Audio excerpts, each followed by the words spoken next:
best topics you have ever heard in our medical profession. See, the title of this topic is Doctor, Heal Thyself. See, the life expectancy of the doctors in India is 59 years as compared to the 68 years of an average person in India. So the doctors, they're dying prematurely when compared to the general public in Indian population.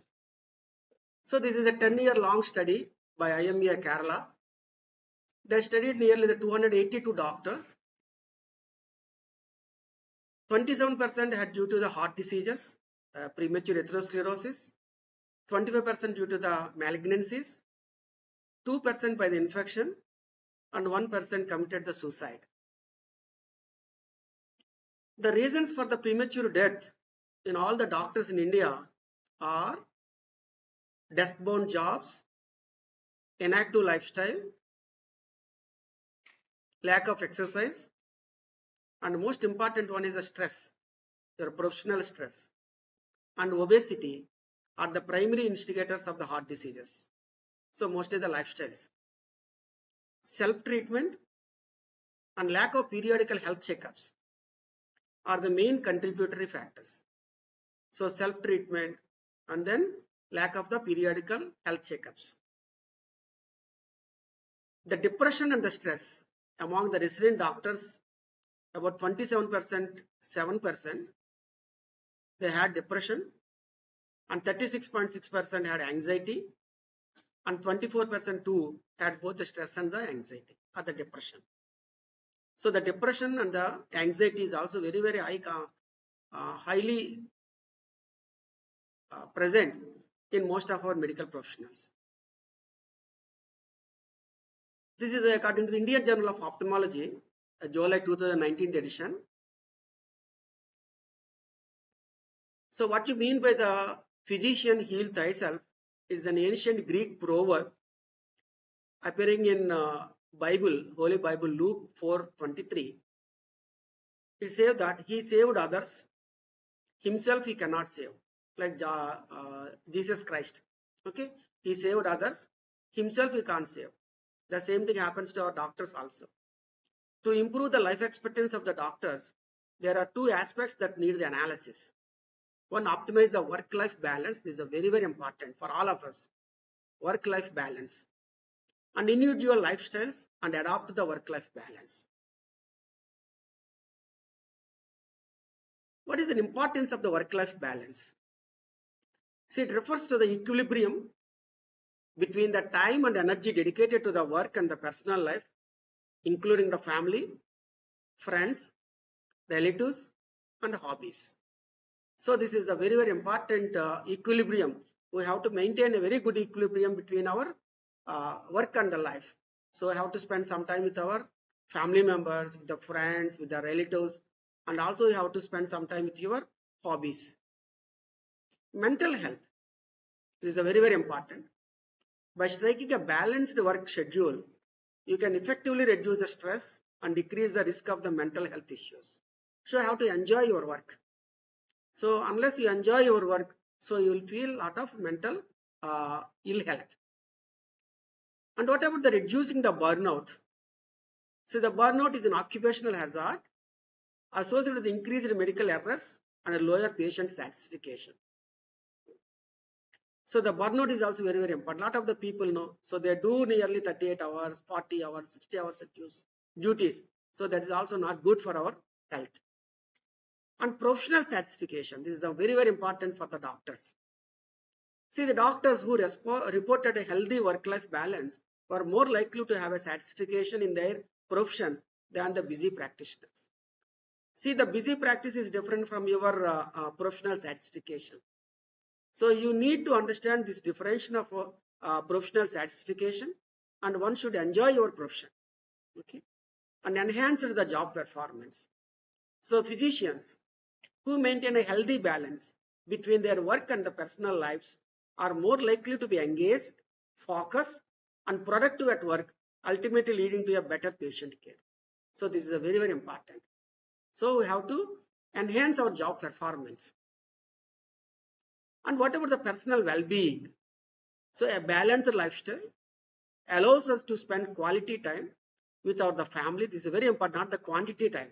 Quality time with your family, engage in the hobbies and the interests, and maintain a healthy social life. This balance contributes to the overall happiness and well-being, fostering the resilience against the stress and the burnout. So by being a happy life, so definitely you can focus a lot of, you can reduce a lot of your stress, your professional stress, etc. So these are the very, very important. So your mental health is important, and we have to reduce our burnout times, and we should be satisfied with our own profession. We have to enhance the job performance, and finally the personal well-being. See, this is the scenario of the medical profession right now in India. So India is the largest creator of the doctors in the world. There are about 612 medical colleges, both government and the private. And nearly the total MBBS seats are nearly 1,91,000 odd. So 48,000 plus 43,000. There are about 7,55,780 Ayush doctors in India at present. Including these takes, Indian doctors patient relation ratio is about 1.83 to 1,000 population. But what the WHO's recommendation? 1 doctor per 1,000 population people. So we are more than 1.8 doctors per 1,000 population in Indian population. So this is the according to the Ministry of the Health and Family Welfare 2022 Rajya Sabha. So ఒక America doctor ఇండియాకి వచ్చాడు. ఒకరోజు కారులో bus stop మీదుగా వెళ్తే అక్కడ పుస్తకం చూశాడు. చూసి హార్ట్ అటాక్ వచ్చిందట. So what is the title of that book? 30 రోజుల్లో డాక్టర్ అవ్వడం ఎలా. Okay, what is the price? 20 rupees. So 20 rupees, 30 days becoming a doctor. Okay. So more than the 4 doctors for 1,000 population right now. So that means very, very, very high competition.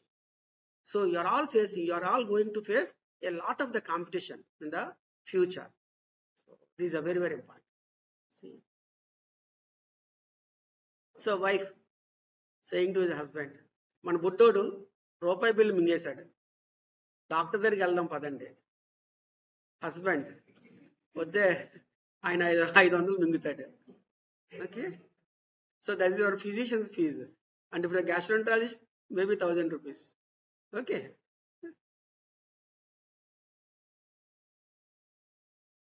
See, these are a lot of the cartoons we often see in our magazines. Okay, and saying that the doctor professions are squeezing the people like anything. This is the one cartoon during the COVID period. Okay, so the squeezing to earn more and more money. But that's not true actually. See, during the COVID time also, a lot of our medical professionals, they did a lot of good work to save many lives in Indian people. See, unfortunately, the public thinks in a different way. What is an evolution of the modern medicine? So before the 70s, high mortality and birth rate. So high birth rate, maybe four children in a family, 6 children, 7 children, multipara is a very, very common in those days. See, infectious diseases and malnutrition are very, very common in the 70s, or 50s and 60s and 70s. So if you see the SPM, so a lot of the outbreaks were there. Plague outbreak, enteric fever outbreak, malaria outbreak, gastrointestinal GE outbreaks, etc. A lot of people used to die. So there the doctors, they usually they diagnose with the clinical findings. Just they used to take good history and a few clinical signs, and with a very basic blood tests like HB, TCD, CSR or blood sugar. So when as an undergraduate, we never call it as the CBP, complete blood picture. So the investigation means HB, TCD, CSR. So that is our hematology reports. And then maybe the blood sugar, or maybe the creatinine, or maybe the bilirubin. Very rarely we used to get the electrolytes or the lipid profile or thyroid profile. So they are all the special tests during my UG days. Okay. So with that simple clinical findings, with the history and the science and the basic investigations and maybe an X-ray only. So used to diagnose most of the cases. And there was a definite diagnosis at that time, or maybe a trial treatment. And recovery is a must in most of the cases with good moral values. Okay. So then the people used to say that Vaidyo Narayano Hari. Now they are saying that Vaidyo Narayano Hari. Hari is different from Hari. Okay. And then 80s, gradual decline in the mortality and the birth rate and increasing the longevity. So at those times, in the 50s and 60s, so the multipara, they used to have 8 children, 9 children, 10 children, even 1 or 2 children died. Maybe because of the ill health, they kept quiet. They never went to the courts or etc. etc. So that was a routine thing in them. But nowadays, because of the lower birth rate, maybe 1 child or 2 child, etc., and then the increasing the longevity, now the mortality has reduced a lot. And emergence of the neo-rich, okay, maybe because of the educational standards, etc. And now the lifestyle diseases, cancer, age-related, accidents, trauma. So now these are the main causes for your mortality. So earlier days it was the infectious diseases and the malnutrition. Now it is a overnutrition, or the malignancies, or the cardiac problems, or CKDs, and then the accidents. Now simple blood tests and the X-ray is not sufficient nowadays. Now we have the ultrasound, we have the CT, MRI, digital X-ray, SPECT, PET. Okay. So these are all the lot of the high-tech investigations are there, your PET scan, etc. Higher end labs to the molecular labs also. Okay. So new developments in the medical care. So all the medical wards are associated with ICUs, your medical ICU, surgical ICU, cardiac ICU, neuro ICU, okay, neonatal ICU, etc. And now the organ transplantations, a lot of the knee replacement, hip replacements, liver replacement, okay, the kidney replacement, etc. Transplantations and molecular and the monoclonal antibodies. Now the we have discussed many diseases in rheumatology. So you know monoclonal antibodies, how they are working very well, even in the oncology also. So a lot of the drugs are available right now in the medical oncology. So these are all the new developments have taken place. And the governments moved away from the public health by allotting the less funds to the budget. Now the most of the health is handled by the private sector. So earlier most of the PSCs are government hospitals. That's all. So only 1 or 2 nursing homes were there outside. When I was an undergraduate, only 1 nursing home in Vizag. Okay, now how many medical hospitals, private hospitals? So your Seven Hills, your Care, your Apollo, etc., etc., multi-specialties, lot of them. All the people they used to come to KGH only. Even an MLA, MPs, or richest of the rich people, they used to attend KGH OPs. Now no one enters into the KGH. So because of the less and less funds to the government institutions, the no investigations, etc. And private health sector, corporate sector, and the multi-specialty hospitals, more and more. So more and more doctors became the employees with the targets on them.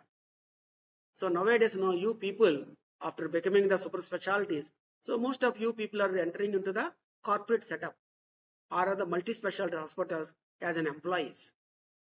And you are all going to have some targets. So when they are paying about 3 lakhs or 5 lakhs or 10 lakhs to you, so you have to generate 10 times of your salary. Suppose your salary is 3 lakhs, you are supposed to generate 30 lakhs business a month. So every week targets will be there, every month targets will be there. If you are not reaching the target, and definitely you are kicked out, and a new doctor will enter into your shoes.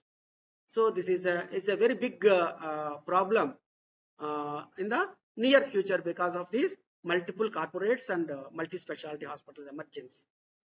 And proliferation of the private medical colleges. You all know how the private medical colleges are running with substandards. So a lot of the people there, no patients, no inpatients, no outpatients, nothing, but they show it on records.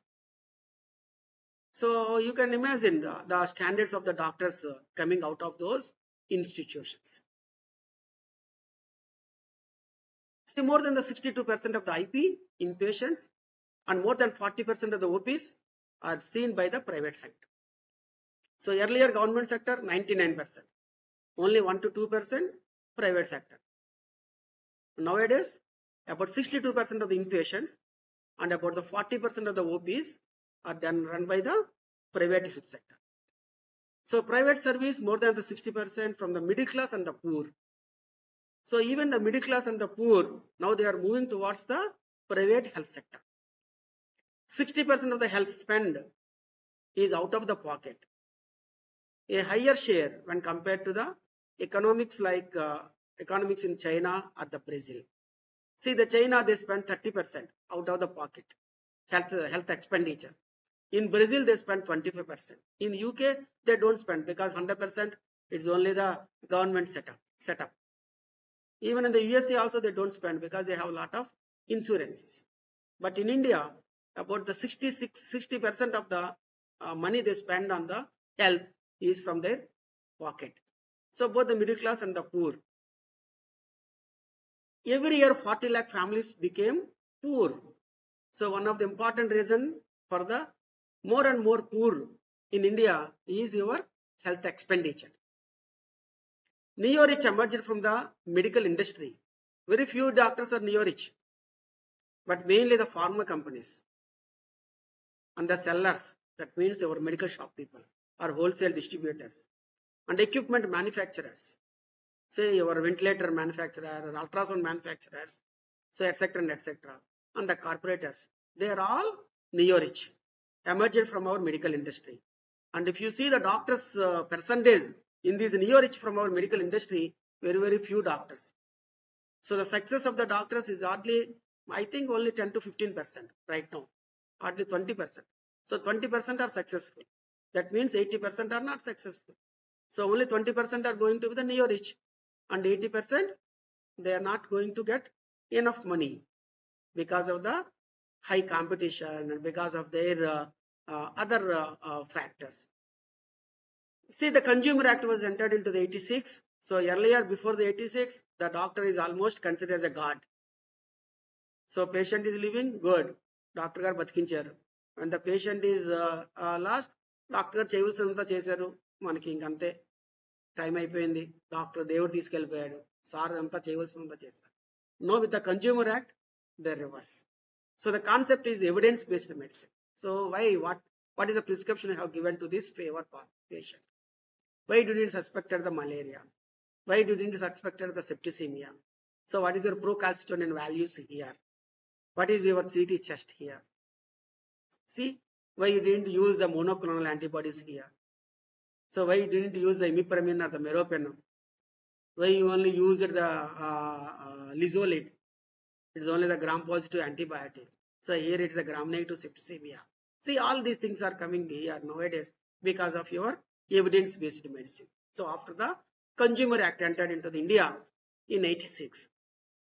Now the insurance driven. So most of the people now they are insurance under insurance coverage.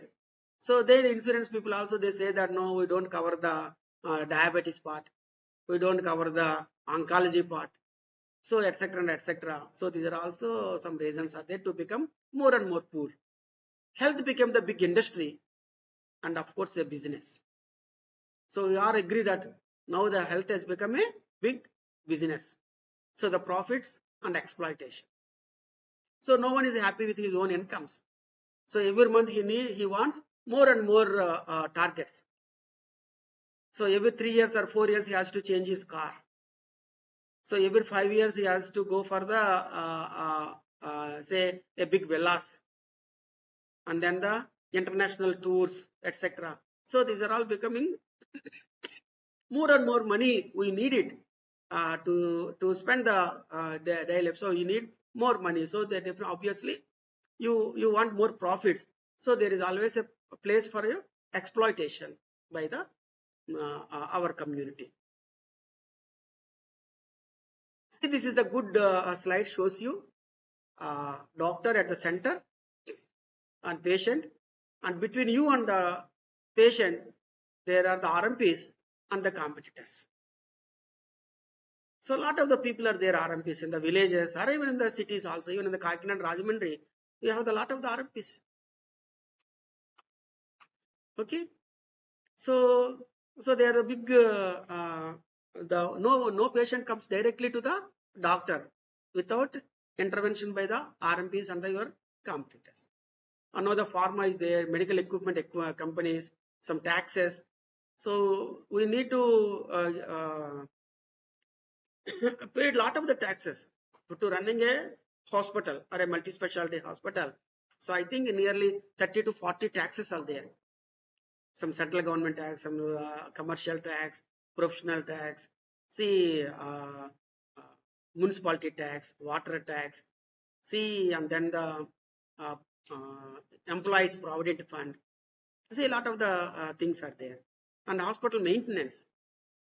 So again, it's a very big expenditure, and then the finance from the banks or from your friends or etc. and etc. So these are all we have to see all these things in a medical profession. So what are the causes of the stress? So the increasing unhealthy and envy competition. See, every day you see the TVs, lot of the advertisements. See, for the knee replacement, some one hospital. See, and then the spine, there is one hospital in Guntur. So there's a lot of the cardiac hospitals, etc. So a lot of competition, and it's mostly a unhealthy competition.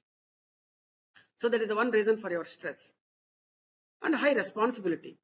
Once the patient is joined under your care, it is our responsibility to see that he has to be discharged as early as possible with good health. So a lot of responsibility on our shoulders. And then we have to take the critical decisions. So the right decisions at right time. So when the fellow is in hypertension, when fellow is in tachycardia, when fellow is in tachypnea, when fellow is having say hypoglycemia or in DKA or in accelerated hypertension, etc. and etc. You have to take decisions very fast. So the critical decisions, the right decisions at right time. And sometimes some people know the fear of the failure. So what happens if the fellow is not coming out of from that hypotension? So he is going to die. So that is the fear of the failure. Okay. So I have seen a lot of the things in the hospitals. And long working hours. So among your residents. Okay. And multitasking. Documentation work, including the legal work. So a lot of the documentation work. Okay. And comparison with others. So there is a very big stress problem for all of us doctors. Don't compare. So you live your own life. Okay. After all, the other doctor is also your friend or our doctor's community. Why should we feel unhappy about his success? Okay. So don't compare with the others. Rising cost of the establishments. So a lot of the establishment cost.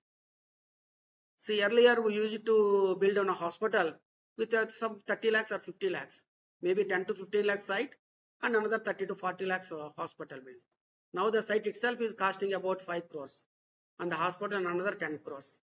So you need minimum 15 to 20 crores to have a very decent hospital with almost all the facilities.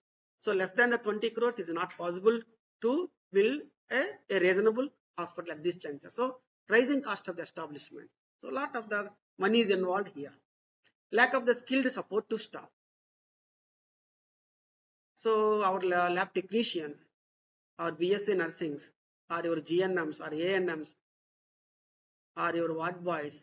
So these are all we need these supporting staff. So lack of skilled support to staff. So even though they were awarded BSc nursing, they don't know anything. Even though they were awarded the MBBS from some college, they don't know anything.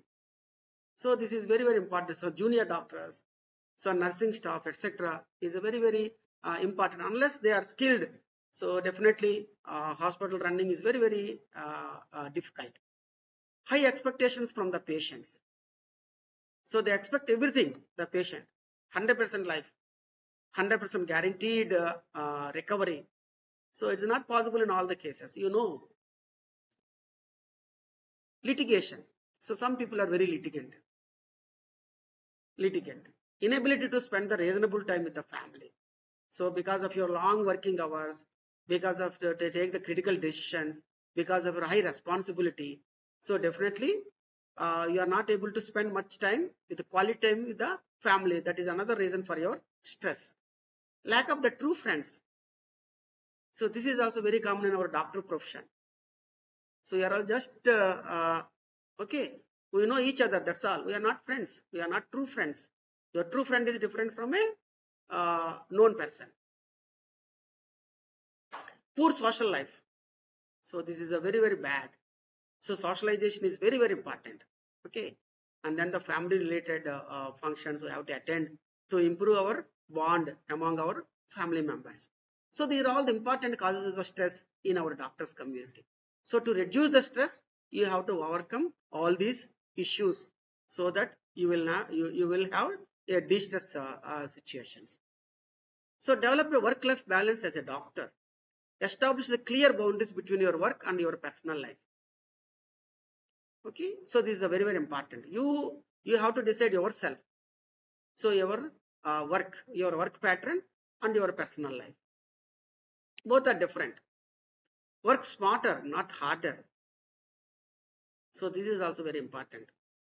Okay, take care of your physical and the mental health. Ultimately, health is very important. So take care of your health, both physical health as well as the mental health. Cultivate the attitudes which combat the stress. So finally, the attitude is very important. So a positive attitude is always needed for most of our doctors community. And of course, the habits for a fruitful practice and the peaceful life. So these are very important. So work-life balance, your attitude, your habits, okay, smart work. So how to establish the boundaries? Prioritize the personal life, ensuring that you allocate time for your family, your friends, and your relatives. So the quality time. Prioritize your self-care. Make time for self-care activities that help you relax. So like exercises, some meditation, some hobbies, some vacation, etc. for your self-care. Take breaks. Take regular breaks throughout the day to rest and the recharge. Simply stepping away from the work for a few minutes. Seek support from your colleagues. Having a strong support system can help reduce the stress and improve the overall well-being. Sometimes, all the cases we may not handle individually. So we need a teamwork. So then you seek the support of your other specialty population. Set limits on the work hours and avoid taking the work from the home. Okay. When possible, to ensure you have the mental and the emotional space needed to the recharge. Learn to say no. This is very important. So most of our doctors know we don't know to say no. Sometimes it's necessary to decline additional responsibilities or the engagements to maintain a healthy work-life balance. This is very important. Focus on quality, not the quantity. Always the quality is very important. Quality time, quality medical care, quality standards. Okay, so they are very important. It is essential to communicate these boundaries to the colleagues, to your family members, and to your friends so that understand and respect your need for the personal time. Work smarter, not harder. By working smarter, you can make the most of your work hours and create more time for the personal life. Audit your work and identify ways to improve the efficiency in your daily work routine. So auditing is very important. Identify and focus on the most critical task at the work and delegate or eliminate the less essential tasks when possible. Streamline the administrative processes. Optimize the patient scheduling. Practice time management. Open communication with your employer, employees, patients, and attendees. So open mind. open communication, and utilize the technology that can streamline your work processes and save the time. So this is how you have to work smarter rather than the harder. Take care of your physical and the mental health. This is very, very important for most of our doctors. Needs a lot of a consciousness to live the best you can. The little but good time with the family friends. Regular exercise is very, very important. Nearly 10,000 to 15,000 steps a day. Balanced diet, a good protein diet, less saturated, etc. And good vitamins, minerals, water, fruits, fiber. Okay. So getting enough sleep, nearly 6 to 7 hours sleep. Seeking professional help if needed. So don't hesitate to take the help from your colleagues if they are needed. Incorporating mindfulness practices such as meditation and deep breathing exercises. Meditation is very, very important. Cultivate the hobbies and interests outside of the work. Provide an outlet for the stress relief. Balance the work with the relaxation and the leisure. Engage in the leisure activities like reading, watching movies, or spending time in the nature can help the physicians recharge and maintain a healthy work-life balance. So this is also very important. Okay. So reading some books, some novels, etc. And then watching the good movies. Okay. And spending some time with your friends and etc. And maintain a positive attitude and the mindset. So these are all very, very important to have a good physical and the mental health. So you need to do a good exercise, good sleep, good balanced diet, and then the mindful practices like your meditation, and then the hobbies and interests. Cultivate 5 attitudes to combat the stress. Silence is a very, very important. In times of the anger, be silent. In times of the conflict, be silent. In times of the grief, so maintain silence. In times of uncertainty, again be silent. And in times of the success, also you have to be maintain silence. So this is a very, very important. So in these anger situations, conflict situations, and grief, and times of uncertainty, and even in the times of the success, please maintain the silence. So it helps you a lot. Practice inner silence, that is your solitude, social withdrawal, and freedom from the distractions, potential to spark creativity. Accept the life as it comes. So let go theory. Okay, life has up and downs like your ECG. When it's a flat, no more. Accept what is and let go of what you can't control. So sometimes no. So take rest. Let go theory is always important. When you can't control the situations, so definitely make them let go. Forgiveness is a very, very important.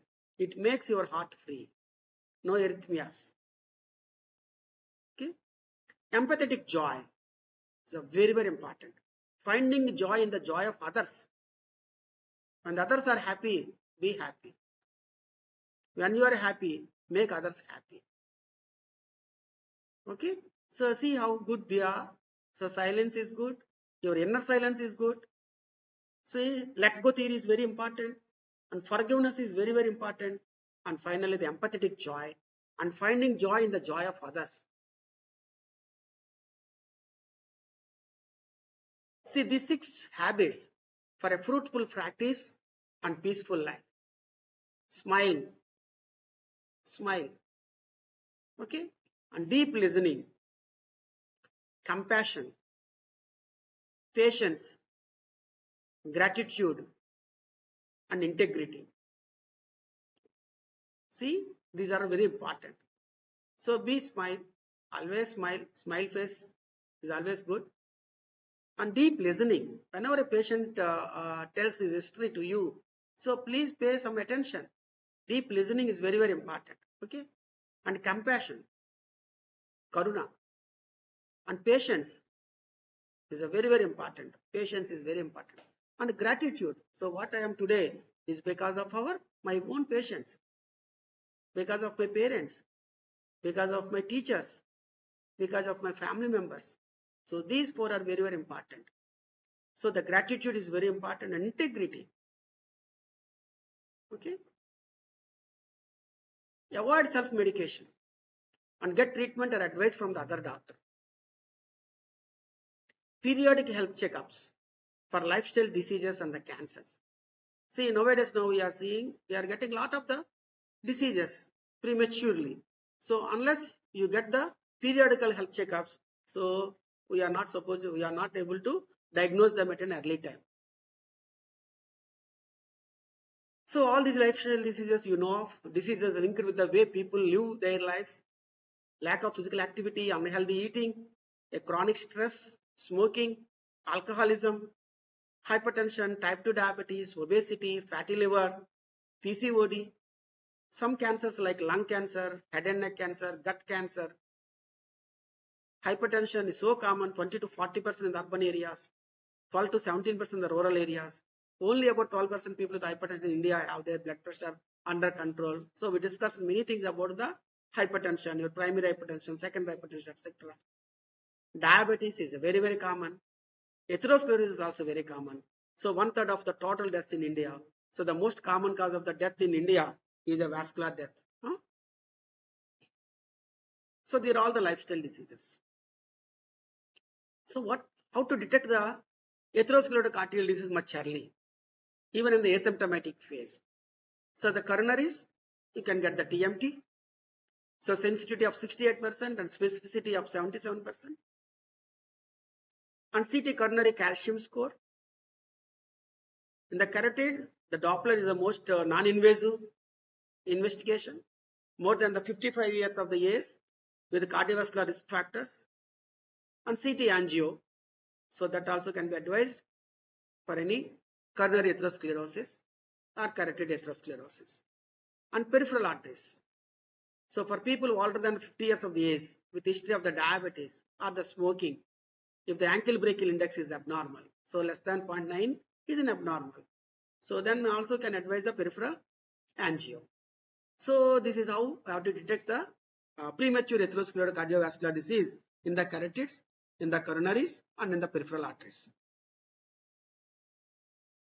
So what about the cancers in the male?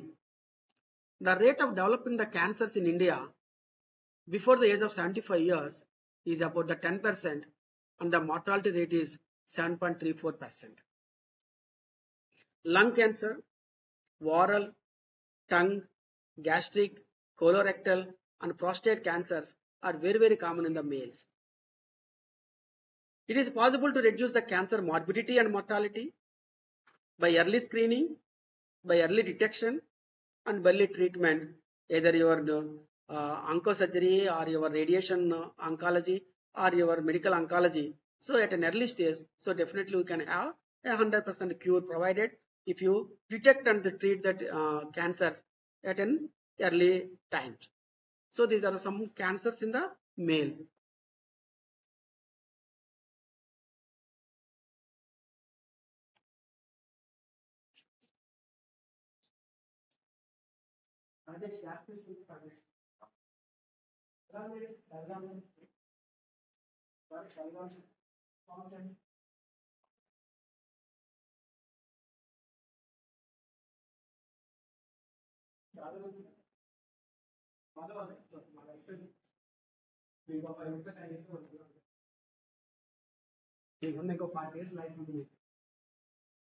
See, what about the malignancies in the women? Most important one is the breast malignancy. So for every 2 women newly diagnosed with breast cancer, 1 woman dies of it in India. Very high mortality. Okay. All women aged 40 and older should have an annual mammograms. The National Comprehensive Cancer Network. So we have to advise the mammograms, okay, to all our women of our family members or our friends, etc., for a mammogram to rule out the early carcinoma breast. Women with a higher than the average risk of breast cancer should have a physical examination every 6 to 12 months. Screening should start before the age 40 and include an annual mammogram or a breast MRI. And cervical malignancies. This is also very, very common in the Indian population. One woman dies of cervical cancer every 8 minutes in India. Two human papillomavirus types, HPV, 16 and 18, are responsible for nearly 50% of the high-grade cervical precancers. So now we have the vaccine to tackle the HPV. Vaccination against HPV and screening and treatment of the precancer lesions is a very cost-effective way to prevent the cervical cancer. See, cervical cancer can be cured if diagnosed at an early stage and treated promptly. Real-time PCR for HPV and the pap smear, these are very, very important to rule out the early malignancies. So health checks by age 30 for all of you. Men, complete blood picture, lipid profile, blood sugars both fasting and the postprandial and HbA1c, serum creatinine, Hep B and Hep C, because in our area it's very endemic. In Amalapuram, HCV is very common. Ultrasound abdomen. So these are useful investigations for men around 30 years. In women, a complete blood picture, lipid profile, sugars, creatinine, Hep B, Hep C, ultrasound abdomen, and you have to include the thyroid, TSH, because hypothyroidism is also very, very common. And pap smear are the real-time PCR for the HPV.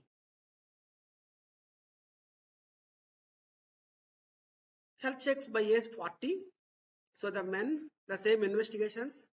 In the women, you have to add the mammogram here. So along with your TSH, mammogram.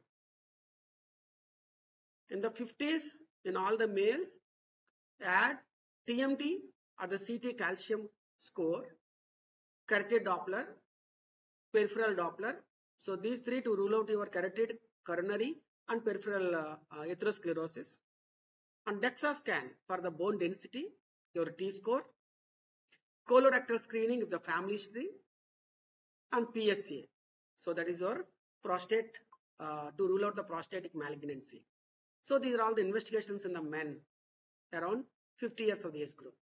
In women, so along with your TSH, ultrasound abdomen, mammogram, so you have to add the TMT or the CT coronary calcium score, carotid Doppler, peripheral Doppler to rule out the atherosclerosis in these areas, and DEXA scan for the bone density, because around the postmenopausal women, so definitely osteoporosis is very, very common. And then the colorectal screening if any family history of the malignancies are there. So these are the investigations around 50s for all your mothers. Update and expand your professional knowledge and the skills by reading the journals, attending the conferences, participating in the workshops, and joining the professional associations. So these four are very, very important for all of us. So read the journals, please attend some conferences, participate in the workshops, and joining the professional association so that you can upgrade your knowledge. So more knowledge, more skills. So unless you develop the more knowledge and the skills, you are going to be zero in the near future. So if your compassion does not include yourself, it is incomplete. So that's what Lord Buddha said. So thank you very much for your patient hearing.